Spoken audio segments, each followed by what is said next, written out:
हल्की फुल्की शाम में गुड़ की चाय पीने का मजा ही कुछ और है। हालांकि कुछ महिलाओं की शिकायत होती है कि जब भी चाय में गुड़ डालने की बारी आती है तो पूरी चाय फट जाती है और दूध बर्बाद हो जाता है। इस समस्या से निपटने के लिए हम एक सरल युक्ति साझा करने जा रहे हैं, जिससे आप जब चाहें स्वादिष्ट गुड़ी चाय का आनंद ले सकेंगे। चाय बनाने के लिए सामग्री।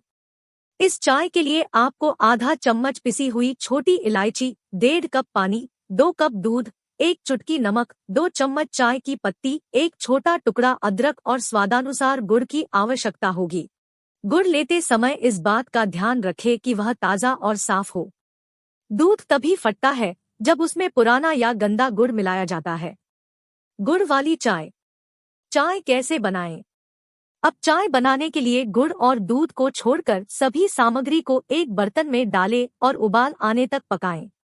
जब चाय का पानी उबल जाए तो इसमें गुड़ के छोटे छोटे टुकड़े डाल दें और इसे काफी देर तक पकाएं जब तक कि यह पेस्ट न बन जाए।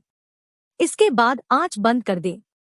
लगभग 20 से 30 सेकेंड के बाद जब चाय में बुलबुले आना बंद हो जाएं तो इसमें पहले से उबाला हुआ दूध डालें और अच्छी तरह मिलाएं और इसे एक कप में निकाल लें और स्वादिष्ट गुड़ की चाय का आनंद लें।